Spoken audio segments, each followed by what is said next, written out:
Good morning. I am Josesa G. Hacolba, school in charge of Cambansag High School. I am a cancer patient for right breast mass papilloma, grade 2 cancer.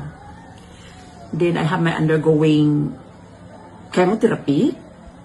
Then I am now in 6th session of my chemo. Experience before, it is the worst time for my chemo. After 72 hours, I don't have any diet for eating, or I feel drowsy, or any just natural for the reactions of the chemo is very worse.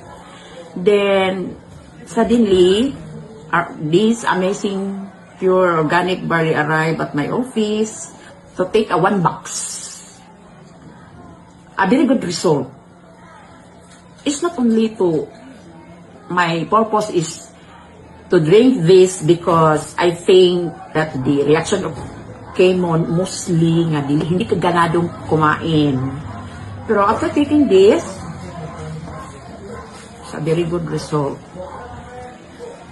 for my health conditions.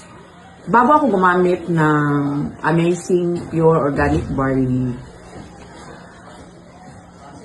I have my worst feeling ko ng chemo.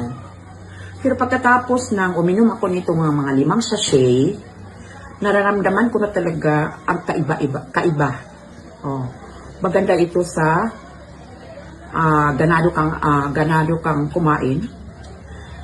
Tapos may napansin ako sa balat ko, biglang kuminis. Tapos mayroon akong constipations.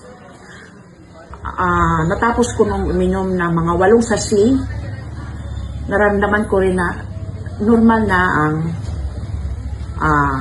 paglabas ng dumi. Maganda talaga to. Amazing barley. Makatulong sa atin, lalo na sa mga cancer patient kagaya sa akin.